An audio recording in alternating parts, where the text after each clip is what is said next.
Hello everyone, स्वागत है आपका पाठशाला ऋषिकेश के यूट्यूब चैनल पर। तो हम जो अपनी ज्योग्राफी की एमसीक्यू सीरीज कर रहे हैं उसे हमने स्टार्ट किया है भारतीय भूगोल, इंडिया, है ना। मैप के साथ ही ज्योग्राफी करें। ज्योग्राफी को पढ़ते समय मैप पर एक नजर जरूर रखें ताकि आपको बहुत सारी चीजें क्लियर हो जाएं। हम ज्योग्राफी के एमसीक्यू के साथ ज्योग्राफी के कॉन्सेप्ट भी क्लियर करते हुए चलेंगे। इसका मतलब आपका रिविजन भी होगा और आपकी प्रैक्टिस भी होगी। चलिए शुरुआत करते हैं।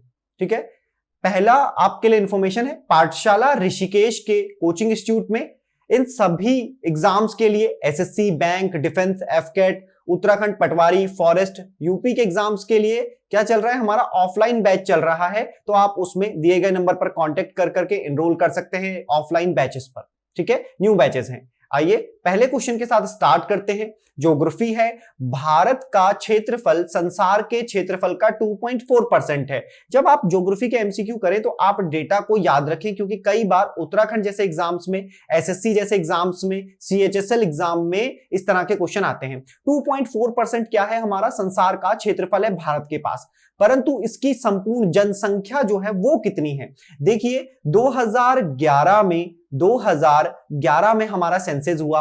हर 10 साल में सेंसस होता है। 2021 में सेंसस होना था, लेकिन कोविड की वजह से ये नहीं हो पाया। 2011 के सेंसस की बात करें तो ये स्वतंत्र भारत की 15वीं जनगणना है। ठीक है, तो संपूर्ण मानव जो जाति है उसका हमारे पास 17% है जनसंख्या के तौर पर लगभग। कई बुकों में ये 17.4% बताया गया है, तो बिल्कुल सही, कोई दिक्कत नहीं। लगभग बोला है तो 17% हमारे पास है, लेकिन एरिया वाइज हम कितने हैं, 2.4% हैं। और नंबर पर अगर देखें तो हम क्षेत्रफल के हिसाब से 7वें सबसे बड़े देश हैं। ठीक है, 7वें सबसे बड़े देश हैं। तो एक बहुत छोटा सा क्वेश्चन था, स्टार्ट किया है हमने इसके साथ। हम आगे चीजों को और अच्छे से समझते चलेंगे, क्योंकि भारत के क्षेत्रफल के साथ ये क्वेश्चन कॉन्सेप्ट आया है। तो देखिए, अक्षांश विस्तार हम बताने जा रहे हैं। इस वीडियो लेक्चर में आपको अक्षांश बहुत अच्छे से क्लियर होगा, ये मेरी बात ध्यान रखिएगा। जिनको आज तक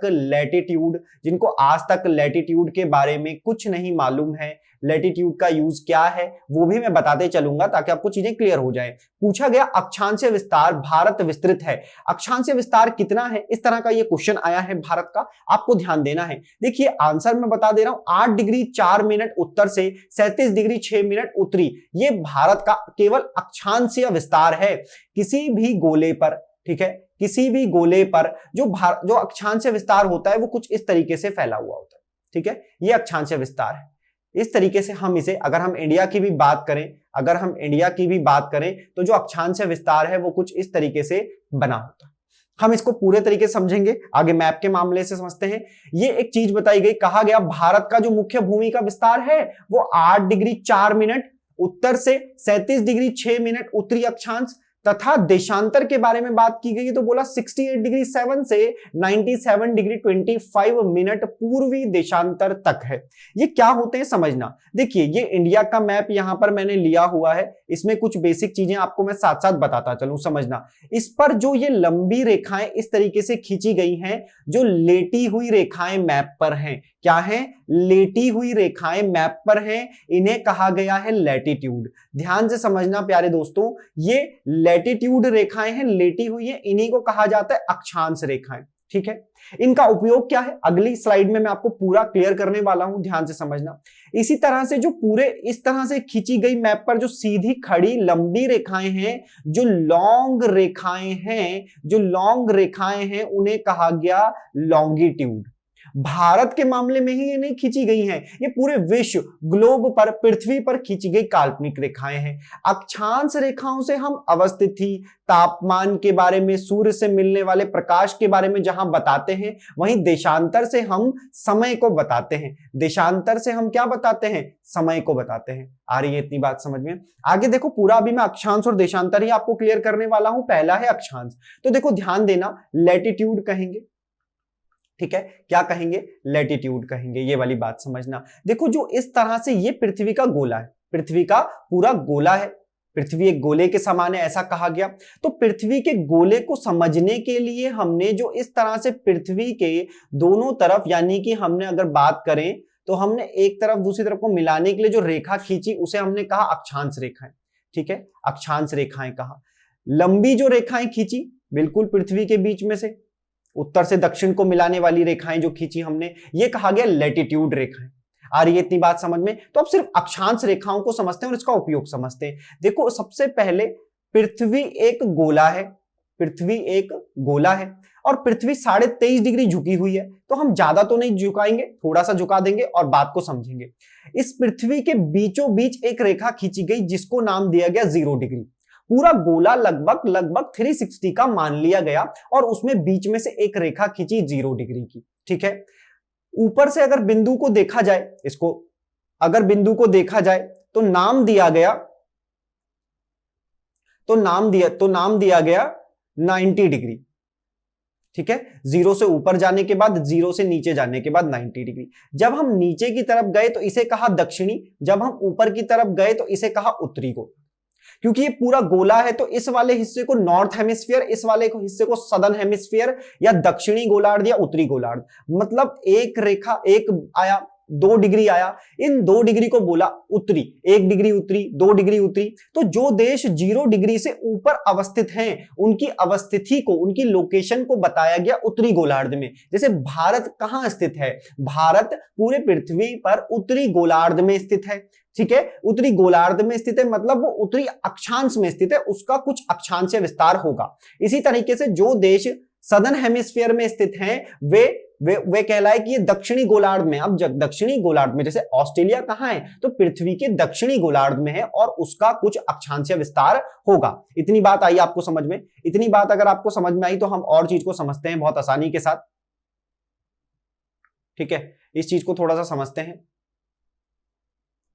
अगर हम यहां पर इसी में अक्षांश रेखाओं की बात करें, इसको थोड़ा सा कभी कभी क्या होता है, गड़बड़ी हो जाती है, तो इसको हम फिर से समझते हैं। देखिए, अगर हम अक्षांश रेखाओं की बात करें तो अक्षांश रेखाओं में एक रेखा है 23.5 डिग्री साउथ की। ठीक है, 23.5 डिग्री साउथ और 23.5 डिग्री नॉर्थ, 23.5 डिग्री साउथ और 23.5 degree north, 23.5 degree south, 23.5 degree north. इनको एक नाम दिया गया। क्या नाम दिया गया? तो 23.5 डिग्री नॉर्थ वाली रेखा को नाम दिया गया कर्क रेखा, 23.5 डिग्री कर्क रेखा या कैंसर लाइन। 23.5 डिग्री साउथ रेखा को नाम दिया गया मकर रेखा, मकर रेखा। ये इंपॉर्टेंट रेखाएं हैं। इसी तरह से 66.5 डिग्री को आर्कटिक कहा गया, 66.5 डिग्री को आर्कटिक कहा गया। ठीक है, 90 डिग्री को क्या कहा गया? तो जो 90 डिग्री है इसको कहा गया पोल साइड या ध्रुव। 90 डिग्री साउथ को भी, 90 डिग्री नॉर्थ को भी कहा गया। अक्षांश रेखाओं की अगर हम बात कर लें तो अक्षांश रेखाएं समानांतर खींची गई हैं पूरी पृथ्वी पर और लगभग इनके जो बीच की दूरी है, इनके बीच की दूरी लगभग 111 किलोमीटर है, अप्रॉक्स 111 किलोमीटर है अक्षांश रेखाओं की। इतनी बात आ रही है समझ में? तो कर्क, आप कहेंगे कि जो अक्षांश रेखाएं वो पृथ्वी पर लंबवत तरीके से खींची गई हैं, लेटी हुई रेखाएं, लैटिट्यूड रेखाएं, मध्य 0 डिग्री से शुरू होकर के, जिसको इक्वेटर नाम दिया गया है, भूमध्य रेखा कहा गया है, भूमध्य रेखा कहा गया है। भूमध्य से ऊपर की तरफ आने पर उत्तरी गोलार्ध और नीचे की तरफ जाने पर दक्षिणी गोलार्ध है। तो ये अक्षांश रेखाओं का कॉन्सेप्ट है। इसी में भारत की भी अवस्थिति है। इसमें भारत की अवस्थिति कहां है? तो भारत की अवस्थिति जो है उसको हम बताते हैं 8 डिग्री। इसको कहा जाता है डिग्री, 8 डिग्री 4 मिनट। देखिए, अगर सेकंड भी हमें लिखना हो, मान लीजिए हमें 10 सेकंड लिखना है तो हम कुछ इस तरीके से लिख लेंगे। ठीक है, 8 डिग्री 4 मिनट से 37 डिग्री 6 मिनट उत्तरी गोलार्ध। इसको हम उत्तरी गोलार्ध बोलेंगे क्योंकि भारत जो है 0 डिग्री से पूरा ऊपर अवस्थित है, 0 डिग्री पे अवस्थित नहीं है। ठीक है, अगर हम अब देशांतर पे आ जाएं, माफ कीजिएगा, अगर अब हम देशांतर पे आ जाएं तो देखिए, मैंने कहा कि जो इस तरीके से लॉन्गिट्यूड, लंबी रेखाएं खींची गई हैं, ये देशांतरीय विस्तार है। ठीक है, ये अगर देखा जाए तो इस तरफ यानी कि पूर्व की तरफ और इस तरफ यानी कि पश्चिम की तरफ खींची गई रेखाएं हैं। देशांतर रेखाएं पूर्व और पश्चिम की तरफ खींची गई रेखाएं हैं। बीच वाली रेखा बिल्कुल 0 डिग्री की रेखा है, जबकि साइड वाली जो कॉर्नर रेखा है वो लगभग 180 डिग्री है और ये पृथ्वी पर पूरी तरीके से एक है। यानी कि कुल रेखाएं जो हैं वो 360 है देशांतर रेखाएं। पृथ्वी पर किस तरीके से ये खींची गई हैं, ये तो सामान्य हम समझने की कोशिश करते हैं कि ये पृथ्वी पर कुछ इस तरीके से खींची गई रेखाएं। ठीक है, इस तरीके से खींची गई रेखाएं हैं, इस तरीके से खींची गई कुछ रेखाएं हैं। ठीक है, इसको फिर से समझते हैं, दोबारा से समझेंगे, थोड़ा सा इसको समझेंगे। अगर हम पृथ्वी के गोले को बना लें, अगर हम पृथ्वी के गोले को बना लें तो हम जो लंबी रेखाएं खींचेंगे, जो हम लंबी रेखाएं खींचेंगे वे रेखाएं कहलाएंगी देशांतर रेखाएं, वे रेखाएं कहलाएंगी देशांतर रेखाएं। आ रही है इतनी बात समझ में? पूरे पृथ्वी पर हम इन रेखाओं को इस तरीके से खींच पाएंगे। आपको समझाने के लिए मैं बता रहा हूं, और ये 360 होंगी। ये समय बताने के लिए बहुत महत्वपूर्ण है। 0 डिग्री की जो रेखा है, 0 डिग्री की जो रेखा है जिसे ग्रीनविच मीन टाइम कहते हैं, ये एक देशांतर रेखा है। ये आपको बताती है समय, टाइम बताती है, ठीक है। 180 डिग्री देशांतर की अगर हम बात करें, देशांतर की बात कर रहे हैं, तो ये इंटरनेशनल डेट लाइन है, इंटरनेशनल डेट लाइन है, ठीक है। ये मतलब तिथि को बताने के लिए कहा गया है कि अगर 0 डिग्री से पूर्व की तरफ कोई जाए तो एक दिन बढ़ जाता है, और अगर कोई पश्चिम की तरफ आए तो एक दिन कम हो जाता है। तो देशांतर रेखा क्या है? आपको समय बताती है, मतलब Greenwich mean time, international date line. Bharat के संदर्भ में भारत ने जो देशांतर रेखा को, जिस देशांतर रेखा को अपना मानक समय माना है, वो है 82.5 डिग्री, 82.5 डिग्री पूर्वी देशांतर। क्योंकि भारत जो है वो पूर्वी देशांतर में स्थित है, भारत जो है पूरी तरीके से पूर्वी देशांतर में है, मतलब 0 डिग्री से इस तरफ अवस्थित है, ठीक है। जिसमें हम ये जानते हैं कि लगभग 68 डिग्री 7 मिनट से 97 डिग्री 25 मिनट तक भारत का देशांतरीय विस्तार है। लॉन्गिट्यूड जो हमारा डायमेंशन है वो इतना ज्यादा है। चलिए आगे चलते हैं। तो आपको छोटी चीज समझ आई होगी, आगे चलते हैं, थोड़ा सा अक्षांश रेखाओं के बारे में और समझेंगे और कॉन्सेप्ट को अपन क्लियर करेंगे। क्वेश्चन कहता है कौन सा महत्वपूर्ण अक्षांश भारत को 2 लगभग बराबर भागों में विभाजित करता है? कौन सा अक्षांश भारत को बराबर भागों में, ठीक है। अब एक छोटा सा कॉन्सेप्ट आप समझना मेरी बात को, ये भारत है और भारत के बीच में से एक रेखा गुजरती है जिसे कहते हैं कर्क रेखा। कर्क रेखा, कर्क रेखा होती है 23.5 डिग्री से 23.5 डिग्री उत्तरी रेखा, ठीक है। अब भारत का अक्षांश विस्तार समझना, मोटा मोटी समझो 8 डिग्री से कितना है, 8 डिग्री से 37 डिग्री है, इतना 8 डिग्री 4 मिनट से 37 डिग्री 6 मिनट तक है, लेकिन मैंने इतना ले लिया। तो देखो 23.5 डिग्री इसके बीच में आ रहा है ना, 23.5 डिग्री बीच में आ रहा है, 37 तो लद्दाख में पहुंच जाओगे, 8 डिग्री हो जाएगा तमिलनाडु में, ये लद्दाख में हो जाएगा, ये हो जाएगा तमिलनाडु में, तमिलनाडु से स्टार्ट हो रही है, तो भारत का अक्षांश विस्तार 8 डिग्री से हो गया। वैसे भारत का 6 डिग्री से भी होता है, क्योंकि हम अंडमान निकोबार के इंदिरा पॉइंट को भी ले लेते हैं। तो समझना 23.5 डिग्री भारत के मध्य में से जा रही है, कर्क रेखा इसे कहते हैं, आप इसे कर्क रेखा भी कह सकते हैं, और आप इसे 23.5 डिग्री उत्तरी भी कह सकते हैं। तो ऑप्शन में आप देखिएगा यहां पर 23.5 डिग्री दक्षिण है, 33 डिग्री 30 डिग्री उत्तर है, 0 डिग्री भूमध्य रेखा है, 23.5 डिग्री उत्तर है। तो आंसर क्या हो जाएगा? 23.5 डिग्री उत्तर जो रेखा है, जो यानी कि कर्क रेखा है, जो 23.5 डिग्री उत्तर है, ये भारत को लगभग 2 बराबर राज्यों में बांटती है, ठीक है, 2 बराबर भागों में बांटती है। कौन कौन से राज्य से कर्क रेखा गुजरती है? तो कहेंगे 8 से गुजरती है, 8 से। कौन कौन से? तो सबसे पहले नाम आता है गुजरात का, फिर नाम आता है राजस्थान का, फिर नाम आता है एमपी का, फिर नाम आता है छत्तीसगढ़ का, फिर नाम आता है झारखंड का, ठीक है, फिर नाम आता है वेस्ट बंगाल का, फिर नाम आता है त्रिपुरा का, और फिर आप कहेंगे कि त्रिपुरा के बाद आता है मिजोरम का। आ रही है इतनी बात समझ में? ये हैं 8 राज्य, लगभग 8 राज्य, ठीक है, जिनसे एकदम बढ़िया तरीके से कर्क रेखा गुजरती है। आइए आगे चलते हैं। गुजरात के सबसे पश्चिमी गांव और अरुणाचल प्रदेश के पूर्वी छोर पर स्थित वलांग के समय में कितने घंटे का अंतर है? देखो भारत का जो अक्षांशीय विस्तार, देशांतरीय विस्तार है, माफ कीजिएगा, जो देशांतरीय विस्तार है, जो यहां से यहां अगर 68 डिग्री लगभग है, तो यहां है 97 डिग्री, ठीक है। इन दोनों को अगर आप कवर करते हो तो लगभग जो डिफरेंस आता है वो आता है 29.5 का, मतलब लगभग 30 देशांतर का डिफरेंस है हमारे पूर्वी और पश्चिमी बिंदु पर। 30 देशांतरों का अंतर है, 30 देशांतरों का अंतर है हमारे पूर्वी और पश्चिमी बिंदु पर। तो देखिए समय कैसे कैलकुलेट होता है, एक बात आपको बताते हैं।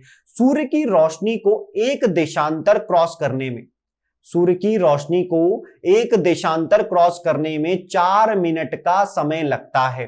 एक देशांतर को क्रॉस करने में 4 मिनट का समय लगता है। अब मेरी बात ध्यान से समझना, अगर मान लो किसी उसमें आपको 4 देशांतर बताने, 5 देशांतर बताने, 6 बताने, बस उतना ही समझ लो। अगर एक देशांतर बराबर 4 मिनट बोला, अगर मान लो यहां पर बोला हमें 15 देशांतर निकालने हैं, तो यहां 15 से गुणा कर दो, तो यहां भी किससे करोगे? 15 से। अभी हमारा कितना है? 30 देशांतर है, तो यहां 1 था, यहां 30 से गुणा करोगे, 30 एकम 1, ठीक है, यहां 4 है, यहां किससे गुणा कर दीजिए, यहां भी 30 से कर दीजिए, क्योंकि इक्वल है, दोनों जगह इक्वल है तो बराबर करना पड़ेगा। तो 30 देशांतर 4 इंटू 30 करोगे तो 30 देशांतर बराबर कितना आ जाएगा, आप कहोगे 120 मिनट आ जाएगा। इतना दिख रहा होगा उम्मीद है। 30 देशांतर इक्वल टू 120 मिनट आ जाएगा। बेसिक यूनिट मैंने मेथड लगाया है, यूनिटरी मेथड इसे कहते हैं, ठीक है। 30 देशांतर बराबर 120 मिनट आ जाएगा। तो 120 मिनट कितने के बराबर होता है, 2 घंटे के। तो 2 घंटे का डिफरेंस है हमारे पूर्वी और पश्चिमी समय में। ये क्या है, मतलब 2 घंटे पहले सूर्य आ जाता है अरुणाचल प्रदेश में, जबकि 2 घंटे बाद सूर्य की रोशनी पहुंचती है कहां पर, गुजरात में। किसके कंपैरिजन में, अरुणाचल प्रदेश के। इसीलिए देखिए हमसे आगे म्यांमार है, तो म्यांमार में सबसे पहले हमारे अरुणाचल प्रदेश से जल्दी हो जाएगा। जापान में सूर्य उदय इंडिया से पहले हो जाएगा, क्योंकि वो पूर्व में हमसे पहले अवस्थित है। और ये कैलकुलेशन हम कर पाए देशांतर की मदद से, जो कि काल्पनिक रेखा है, लेकिन उससे हम कर पाए। तो आपको थोड़ा कॉन्सेप्चुअली क्लियर हो रहा होगा। मैं एमसीक्यू के माध्यम से कोशिश कर रहा हूं। अगर मुझे लगेगा और आप कहेंगे तो मैं अक्षांश और देशांतर पर पर्टिकुलर एक डेडिकेटेड वीडियो बनाऊंगा, ताकि आपको बहुत अच्छे से क्लियर हो जाए कि क्या है बेसिक कॉन्सेप्ट है ज्योग्राफी में, इससे मदद मिलती है। आगे आते हैं। भारत और चीन का उत्तर पूर्वी सीमा का सीमांकन कौन सी रेखा से किया जाता है। देखिए हम ज्योग्राफी पढ़ रहे हैं, भारत के पड़ोसी देशों को भी पढ़ते हैं। भारत के पड़ोसी देशों में जहां पाकिस्तान का नाम आता है, चाइना का नाम आता है, नेपाल आता है, भूटान आता है, ठीक है, भूटान आता है, अफगानिस्तान आता है, म्यांमार आता है। म्यांमार आप लोगों को मालूम होगा, म्यांमार में, ठीक है, श्रीलंका भी है, लेकिन फिलहाल हम लैंड बाउंड्रीज के साथ बात कर लेते हैं, तो यही है। हमने कहा चीन के साथ, तो मैकमोहन रेखा सभी लोग जानते हैं, तो रेड क्लिफ भी आप बता देंगे तो आप कहेंगे पाक। डूरंड रेखा पाक और अफगानिस्तान के मध्य है, ठीक है, पाक और अफगानिस्तान के मध्य है। तो छोटी छोटी बातें, मैकमोहन रेखा भारत चीन के बीच में है। भारत अपना सबसे बड़ा जो बाउंड्री है वो किसके साथ शेयर करता है, तो आप कहेंगे बांग्लादेश के साथ। किसके साथ करता है, बांग्लादेश के साथ करता है। चलिए, भारत के किस प्रदेश की सीमाएं 3 देशों क्रमशः नेपाल से लगती है, भूटान से लगती है एवं चीन से मिलती है। कौन सा प्रदेश भारत का ऐसा है जो 3 देशों के साथ, कौन कौन से देश है, नेपाल, भूटान, चीन से मिलती है, तीनों से मिलती हो। क्या अरुणाचल प्रदेश होगा, तो आप कहोगे नहीं। आप कहोगे मेघालय होगा, नहीं। आप कहोगे पश्चिम बंगाल होगा, नहीं। आप कहोगे सिक्किम होगा, आप कहोगे बिल्कुल हो सकता है।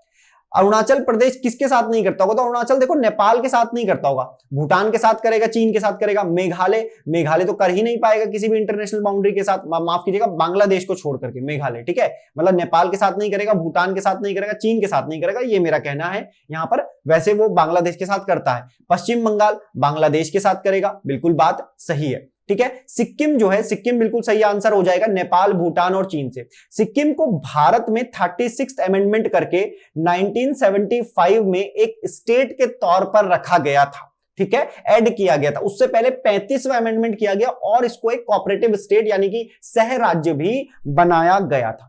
आगे आते हैं। कौन से भारतीय राज्य की अधिकतम सीमा म्यांमार के साथ लगती है। मैंने आपको बताया कि भारत की अधिकतम सीमा लगती है किसके साथ, किस पड़ोसी राज्य के साथ, देश के साथ, आप कहेंगे बांग्लादेश के साथ। कितनी लगती है बांग्लादेश के साथ, ये भी जान लो, 4096 किलोमीटर, ठीक है। लेकिन सवाल है कि म्यांमार को कौन सा बाउंड्री स्टेट छूता होगा, कौन सा स्टेट सबसे ज्यादा छूता होगा, तो आप कहेंगे मणिपुर, अरुणाचल, मिजोरम, नागालैंड, ठीक है, ये सारे ही राज्य आपको मिल जाएंगे। तो आप कहेंगे सबसे ज्यादा, तो भैया देखो अरुणाचल प्रदेश जो है वो सबसे ज्यादा म्यांमार के साथ बाउंड्री शेयर करेगा, ठीक है। ये वाला जो पोर्शन है आप देख पा रहे होंगे, तो आपको आइडिया लग जाएगा कि हम किसकी बात कर रहे हैं। अरुणाचल प्रदेश ये रहा, नागालैंड, इम्फाल, मणिपुर, आइजोल, मिजोरम, और ये रहा आपका असम। देखिए मैप देखना जरूरी है। अगर आप मैप देखेंगे, स्क्रीनशॉट लेंगे, तो आपको बहुत ज्यादा मदद मिलेगी। कई बार क्या होता है, आपसे पूछ लिया जाता है कि असम की सीमा इनमें से किस राज्य के साथ नहीं लगती है, या अरुणाचल की सीमा किसके साथ नहीं लगती है। अरुणाचल की सीमा यहां असम के साथ टच हो रही है, नागालैंड के साथ हो रही है, लेकिन इम्फाल के साथ नहीं हो रही है। तो छोटी छोटी बातें भी कई बार एग्जाम में आती हैं और आप वहां पर कंफ्यूज हो जाते हो। तो मैप, ज्योग्राफी पढ़ रहे हो मतलब मैप पढ़ रहे हो। अगला क्वेश्चन है, भारत की बात है, कितने प्राकृतिक प्रदेशों में विभाजित किया गया है। ये क्वेश्चन अगर आप बता दो तो आपको आनंद की प्राप्ति होगी। नेक्स्ट जब मैं मतलब इसको मैं जब करूंगा आगे, आपको बड़ा अच्छा लगेगा और हम उसको एक्सप्लेनेशन के साथ समझेंगे, है ना। आप सभी ने पढ़ा होगा कि भारत के पास हिमालयी क्षेत्र है, भारत के पास हिमालय है, गंगा का मैदान है, गंगा का मैदान है भाई, गंगा का मैदान है। दक्कन का पठार भी है, दक्कन का पठार भी है। और हमारे पास तीन ओर से घिरा हुआ हमारा प्रायद्वीपीय भारत या तटीय प्रदेश भी है। क्या है? तटीय प्रदेश भी है। तो चार प्रकार से बांटा गया है भारत के प्राकृतिक प्रदेशों को। एक्सप्लेनेशन से समझते हैं। देखिए, सबसे पहले कहा गया उत्तर का पर्वतीय क्षेत्र, जिसे मैंने हिमालयी क्षेत्र बोला। भारत के मामले में हिमालय कुछ इस तरीके से फैला हुआ है। ये हिमालय ही रीजन है, शिवालिक तक का मामला है पूरा का पूरा। शिवालिक तक का मतलब हिमालय को भी चार प्रकार से बांटा जा सकता है। पार हिमालय या ट्रांस हिमालय कहा गया है, ठीक है। फिर कहा गया है ग्रेटर हिमालय, या इसे मैं हिंदी में ही लिख रहा हूं वृद्ध हिमालय, वृद्ध हिमालय, ठीक है। फिर लघु हिमालय, लघु हिमालय। और फिर जो चौथा पार्ट निकल करके आया है वो आया है शिवालिक हिमालय। अगला पार्ट जब मैं करूंगा तो पूरी तरीके से हिमालय बेस्ड करूंगा कि मैं उसमें हिमालय की श्रेणियां आपके साथ बांटूंगा और आपको बहुत इजी वे में समझाऊं कि देखो, हिमालय पार हिमालय के बीच में जो ट्रांजिशन जोन आता है उसे ITSZ कहते हैं। यहां पर जो आता है उसे MCT कहते हैं। यहां पर जो आता है उसे MBT कहते हैं। और शिवालिक और जो आता है, शिवालिक और गंगा के मैदान में HFF आता है। इसको बताया जाएगा, बस थोड़ा इंतजार कीजिए ताकि सही समय पर बताया जाए। फिर कहा गया विशाल मैदान। देखो, हिमालय से निकलने वाली नदियां जिस मैदान का निर्माण करती हैं उसी को भारत में विशाल मैदान कहा गया है। गंगा, सिंधु, ब्रह्मपुत्र का मैदान, ऐसे समझ लो। अगला बोला प्रायद्वीपीय पठार। तो प्यारे साथियों, यहां से यानी कि झारखंड के पास से एक तिकोने आकार का महाराष्ट्र के पास पहुंचो, तेलंगाना कर्नाटक के पास आओ और लगभग मेघालय के पठार के पास भी आपको आना पड़ेगा, मिलाना पड़ेगा वहां पर। और एक तिकोने आकार का जब आप मिलाएंगे तो यही हो जाएगा प्रायद्वीपीय पठार, दक्कन का पठार, ठीक है। फिर कहा गया तट वाला हिस्सा और द्वीप वाला हिस्सा। तट वाला हिस्सा मतलब यही वेस्टर्न घाट हम बात करते हैं, ईस्टर्न घाट की हम बात करते हैं, अंडमान निकोबार की बात करते हैं, लक्षद्वीप की बात करते हैं, दमन द्वीप, दादर नागर हवेली भी आप जानेंगे। तो हम पूरे भारत को चार प्राकृतिक प्रदेशों में बांट देते हैं, ठीक है। इतनी बात आपको आई होगी समझ में। मैंने पूरी कोशिश की है कि मैप के माध्यम से आपको बहुत अच्छे से मैं बताने की कोशिश करूं। सवाल उसी पे बेस्ड है। बोला यदि हिमालय पर्वत श्रेणियां नहीं होती तो भारत पर सर्वाधिक संभाव्य भौगोलिक प्रभाव क्या होता। कितने मजे की ये बात है, जरा ध्यान से समझना कि हिमालय ना हो तो क्या होगा। बोला देश के अधिकांश भाग में साइबेरिया से आने वाली शीत लहरों का अनुभव होता। बात बिल्कुल ध्यान से समझना कि साइबेरिया से आने वाली ठंडी हवाएं पूरे साल भर उत्तर भारत के मैदान के अलावा कम से कम जो मध्य भारत है वहां तक क्या होता, साइबेरिया की ठंडी हवाओं का प्रकोप रहता, शीत लहर बन जाती। सिंधु गंगा मैदान इतना सुव्यवस्थित जलोढ़ मृदा से वंचित होता। देखो, जलोढ़ मृदाएं जो नदियों द्वारा लाई गई मिट्टी होती है उसे कहते हैं जलोढ़ मृदाएं। सिंधु गंगा का मैदान अगर बोला जा रहा है, फिर से मेरी बात को समझना, सिंधु गंगा का मैदान अगर बोला जा रहा है तो इसका मतलब क्या है कि अगर हिमालय ही ना होता तो हिमालय नदियां नहीं होती या उनका रास्ता कहीं और होता और वो इतना व्यवस्थित नहीं होता था। बात ये भी बिल्कुल सही।